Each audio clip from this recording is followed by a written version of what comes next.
മലപ്പുറം വയൽക്കണ്ടി ശ്രീ മുത്തപ്പൻ മടപ്പുര പ്രതിഷ്ഠാദിന തിരുവപ്പന മഹോത്സവം സമാപിച്ചു. 2 ദിവസങ്ങളിലായി നടന്ന ഉത്സവത്തിൽ നിരവധി ഭക്തജനങ്ങളാണ് മടപ്പുര സന്നിധിയിലെത്തിയത്. ചൊവ്വാഴ്ച വൈകിട്ട് മലയിറക്കൽ ചടങ്ങോടുകൂടിയാണ് ഉത്സവത്തിന് തുടക്കമായത്.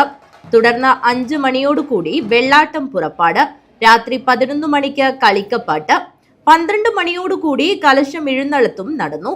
ബുധനാഴ്ച പുലർച്ചെ 5:30 ഭക്തജനങ്ങൾക്ക് അനുഗ്രഹം ചൊരിയാൻ മുത്തപ്പനും തിരുവപ്പനും മടപ്പുര സന്നിധിയിലെത്തി.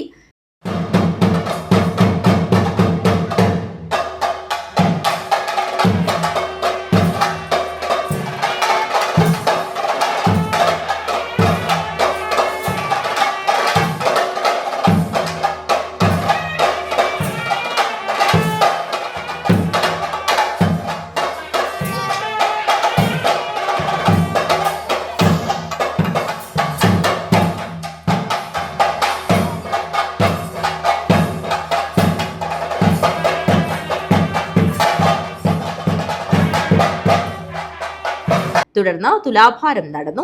വൈകിട്ട് മുത്തപ്പനെ മലകയറ്റൽ ചടങ്ങോടുകൂടിയാണ് ഉത്സവത്തിന് സമാപനമായത്. ഉത്സവത്തിന് മടപ്പുരയിൽ എത്തിയ മുഴുവൻ ഭക്തജനങ്ങൾക്കും അന്നദാനവും നടന്നു. News bureau, Nileshwaram.